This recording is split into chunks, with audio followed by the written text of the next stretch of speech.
Hello, Hail Stalkers. I'm meteorologist John Choquette for a special look at spring 2017. It may only be November, but it's never too early to take a look at what we are thinking for next year. Before we do that, I'm going to give a general expectations, what we're expecting for this winter, because the way the weather plays out in the winter time really gives a general idea of what to expect, especially in the beginning of the spring. We're looking at an overall pattern similar to that of a La Nina pattern. We have a polar vortex of cold air in the Great Lakes region and parts of the Northeast. Storms basically forming off in the Oklahoma, Texas area and riding up along the coast, giving a lot of snow to the Northeast regions, and the potential for some severe weather in the Southeast. Now, the thing I'm really expecting is by the end of January, this is all going to shift a little further north, and that will give a late winter potential for severe weather across the deep south, southeastern states, possibly as far north as like Tennessee or so.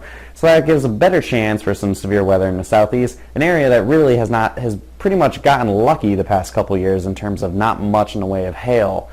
Now, we're looking for our overall forecast for 2017. This is March through early June. Again, this is a really early forecast. We'll have our official forecast probably towards the end of January, and we'll release that for everyone to see.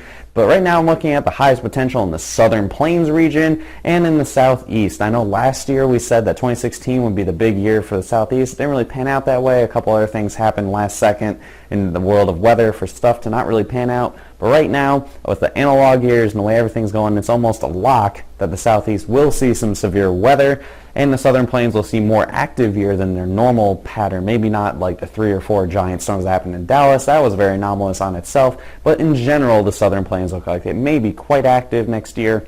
Near average for the Northern Plains, and again, that means it's not really going to pick up till about June like normal. And the highest point of uncertainty is here in the yellow, places like Ohio and Virginia and North Carolina. We'll iron out those details as we go into our real forecast for January. And finally, it's going to be fairly quiet in the Northeast. Storms don't really get going until probably about July there anyway. And just a few points of our early thoughts for spring of 2017. Why we're doing this, we're moving into a La Nina pattern. We've been in El Nino for the past couple of years, and La Nina and a more negative PDO, which is the Pacific Decadal Oscillation. Not very important for the layman to know, but overall it's the water temperatures in the Pacific Ocean by the Gulf of Alaska. When they are both negative, when it's La Nina and more negative pattern, it means active spring. And that is what we are heading towards. It's not very strong, but we are still heading towards that general direction. Analog years have shown the highest activity is in the Southeast and in Southern Plains, and overall for the nation it's also been above average all but one of our analog years.